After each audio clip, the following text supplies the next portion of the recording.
Hi, I'm Bianca. I've always been the responsible one in my family. 28 years old, working as a nurse at County General, and basically the glue holding everything together. My younger brother Marcus is 23, and he's been dealing with muscular dystrophy since he was 12.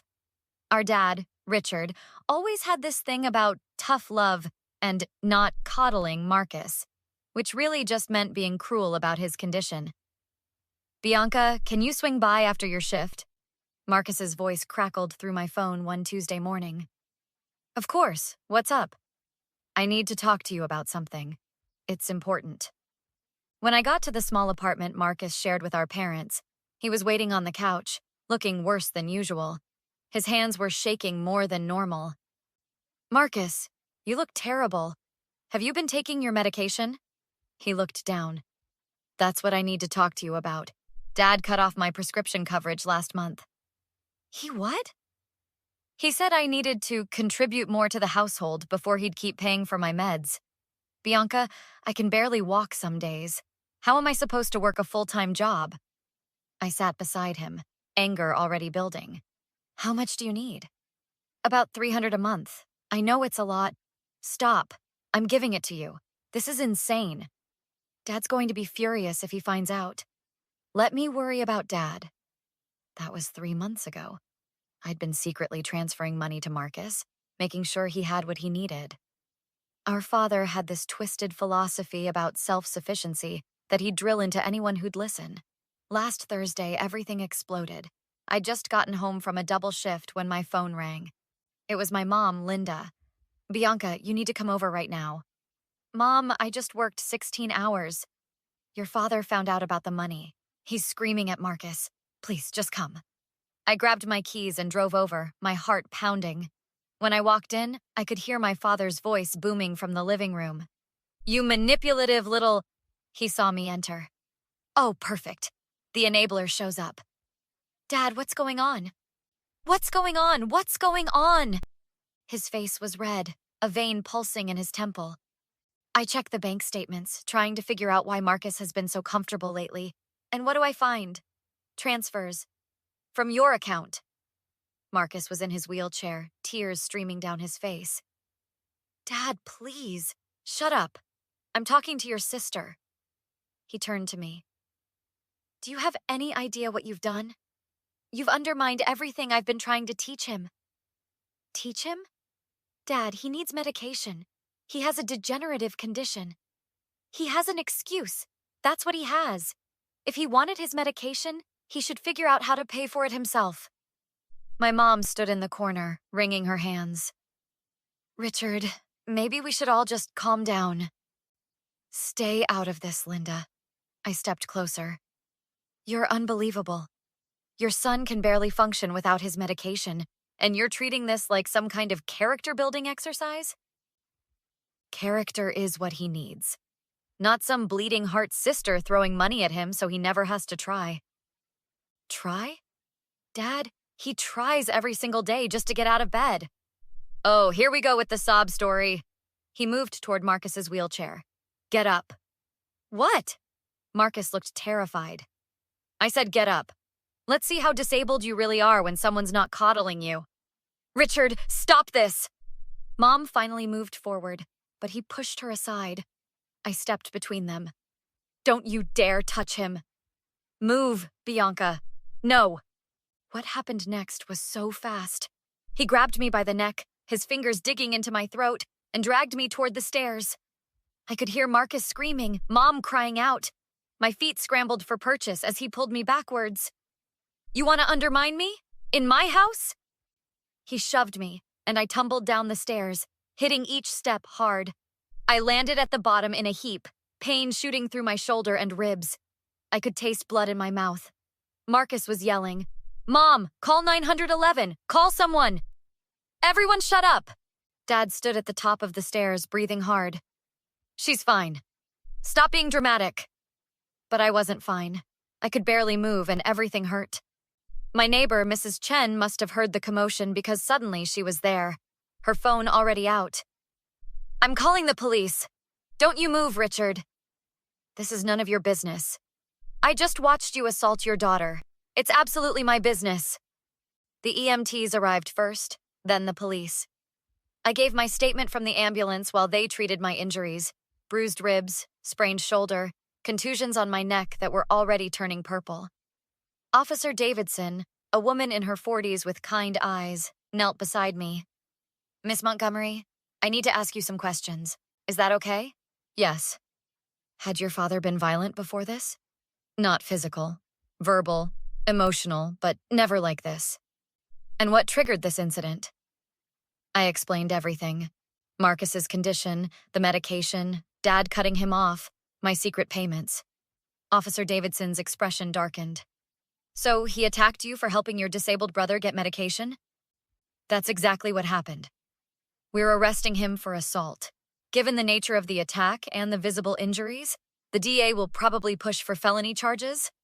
Marcus rolled up in his wheelchair, Mom trailing behind him, looking shell-shocked. "Bianca, I'm so sorry." Marcus's voice broke. "This is all my fault." "No."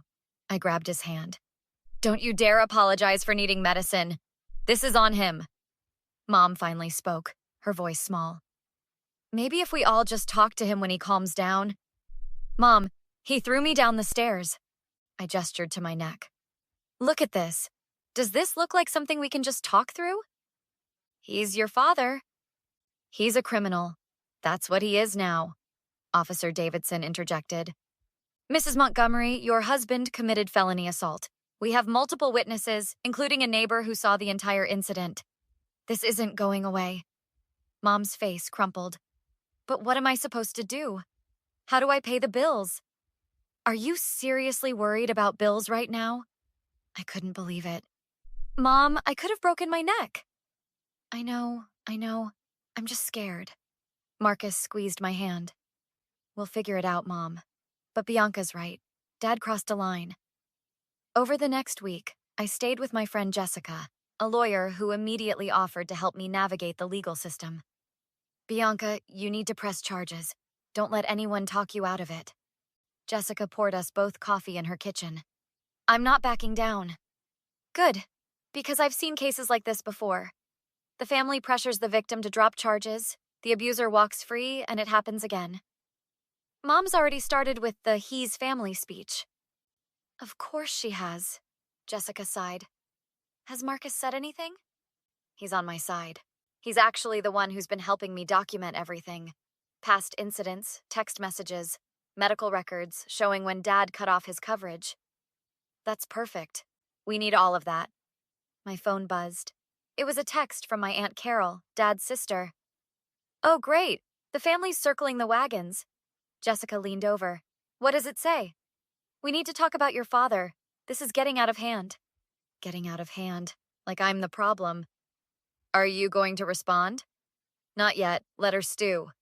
But Carol didn't wait. She showed up at Jessica's apartment that evening, letting herself in when Jessica answered the door. "Bianca, we need to talk." Carol marched into the living room like she owned it. "Hello to you too, Aunt Carol." "Don't get smart with me. Do you know what you've done to this family?" Jessica stood up. "Excuse me, but Bianca didn't do anything. Richard assaulted her. And she provoked him, going behind his back, undermining his authority." I stood up despite the pain in my ribs. "His authority?" "He cut off Marcus's medication. What was I supposed to do?" "You were supposed to respect your father's decisions. Even when they're cruel? Even when they're literally harming Marcus?" Carol's face twisted. "Marcus needs to learn independence. Richard was trying to help him. By withholding medication for a degenerative disease? That's abuse, not help." "You've always been dramatic, Bianca.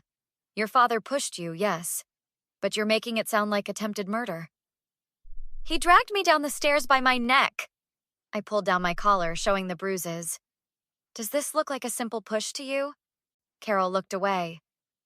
"Accidents happen. This wasn't an accident. Mrs. Chen saw the whole thing. He grabbed me, dragged me, and threw me down the stairs. Those are 3 separate, deliberate actions." "If you press charges, you'll tear this family apart," Jessica interjected.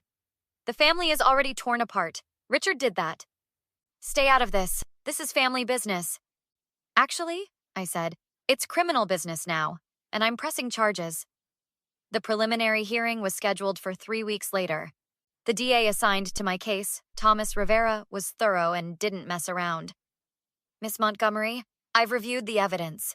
We're charging your father with felony assault causing bodily injury. With his history of verbal abuse and the specific circumstances, attacking you for helping your disabled brother, we have a strong case. What about Marcus? Can they use the fact that Dad cut off his medication? Absolutely. It establishes pattern of behavior and motive. It shows this wasn't a momentary loss of control, but escalation of ongoing abuse. The day of the preliminary hearing, Dad showed up with his own lawyer, a slick guy named Derek Price, who looked like he charged by the syllable. In the hallway outside the courtroom, Dad approached me. Mom and Marcus stood on my side, while Aunt Carol flanked him. Bianca. His voice was measured, controlled. We should talk. We have nothing to discuss. Please, I'm your father. You stopped being my father when you threw me down the stairs. Price stepped forward. Miss Montgomery, perhaps we could discuss a resolution that doesn't involve criminal prosecution. No, if you'd just listen. I said no. Dad's controlled facade cracked slightly. Bianca, I lost my temper. It was a mistake. A mistake is forgetting someone's birthday. You committed assault. You undermined me. You went behind my back. To save Marcus's life. What's wrong with you? Mom touched my arm. Honey, maybe we could at least hear what they have to say. I turned to her. Mom, whose side are you on? There shouldn't be sides. We're family. No. Family doesn't throw family down the stairs. Family doesn't cut off their disabled son's medication. That's not family. That's abuse. Marcus rolled forward. Dad, you need to accept responsibility for what you did. Stay out of this, Marcus. No, I won't stay out of it. You hurt Bianca because she helped me. That makes it my business. Aunt Carol jumped in. See what you've done, Bianca? You've turned Marcus against his own father. I didn't turn him against anyone. Dad did that himself. The courtroom doors opened, and the bailiff called us in. As we filed past, Dad grabbed my arm. Please, don't do this. I yanked away. Don't touch me. I'm sorry. I'm truly sorry. Can't you forgive me? No. I looked him dead in the eye. I will never forgive you. What you did was unforgivable. Bianca, save it for the judge. The hearing went exactly as DA Rivera predicted. Mrs. Chen testified about what she saw. The EMTs described my injuries. Photos of my bruised neck and shoulder were entered into evidence. Marcus testified about Dad cutting off his medication and the pattern of emotional abuse. Price tried to paint me as vindictive, suggested I was exaggerating my injuries, implied the whole thing was blown out of proportion. But then the judge, a stern woman named Sandra Phillips, spoke up. Mr. Price, I've reviewed the medical reports. Miss Montgomery had bruising consistent with manual strangulation, bruised ribs, and a sprained shoulder. Multiple witnesses corroborate her account. Are you suggesting she threw herself down the stairs? No, Your Honor. We're suggesting there may have been mutual... There was no mutual anything. Your client attacked his daughter for the crime of helping her disabled brother afford medication. Motion to dismiss is denied. We're moving forward with trial. Dad's face went white. As we left the courtroom, he tried one more time. Bianca, please, I'll do anything. I'll go to anger management. I'll apologize to Marcus. Just drop this. You still don't get it. I faced him. This isn't about anger management or apologies. You nearly killed me, and you did it because I showed basic human compassion to your son. There's no coming back from that. I'm your father. You were my father. Now you're just a criminal. The trial lasted 3 days. The jury deliberated for 2 hours. Guilty. Felony assault causing bodily injury. Sentencing was set for a month later. In the courtroom, as the verdict was read, Dad's composure finally shattered completely. He broke down, sobbing, looking at me desperately. Please, Bianca, please tell them you forgive me. Tell the judge I'm a good person who made a mistake. I stood up. No, you're not a good person who made a mistake. You're an abuser who finally got caught. The judge banged her gavel. Mr. Montgomery, I'll hear from you at sentencing. Please remain quiet.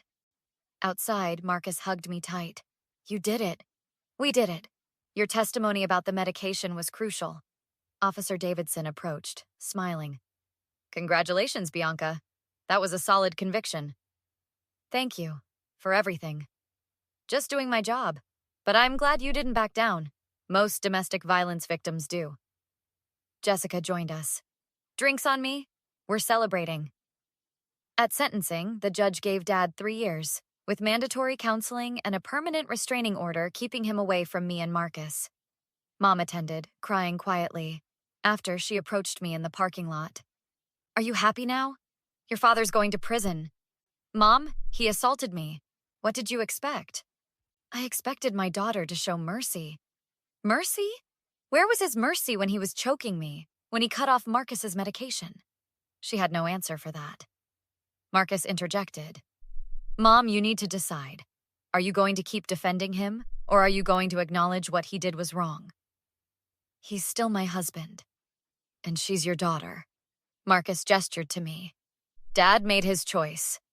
Now you need to make yours. Mom left without another word. 6 months later, Dad sent a letter from prison. A long, detailed apology. He talked about counseling, about realizing what he'd done, about wanting to make amends. I burned it without finishing. Marcus has his medication now. I helped him get approved for disability benefits, and he's thriving. He even started taking online classes. We had dinner at Jessica's last week, the 3 of us plus Officer Davidson, who'd become a friend. How are you feeling? Jessica asked. About everything? Honestly, free. For the first time in my life, I don't have to walk on eggshells around Dad's temper. Marcus raised his glass. To Bianca, for having the courage to stand up. To standing up, we all echoed. My phone buzzed. Another text from Aunt Carol. I deleted it without reading. Family still giving you grief? Davidson asked. Some of them, but the ones who matter are right here. Marcus smiled. Chosen family is still family. Exactly. That's my story. I gave my disabled brother money for medicine. My father nearly killed me for it, and I made sure he faced the consequences. No forgiveness, no second chances. Just justice. What would you have done in my situation? Drop a comment below, and don't forget to like and subscribe for more true stories.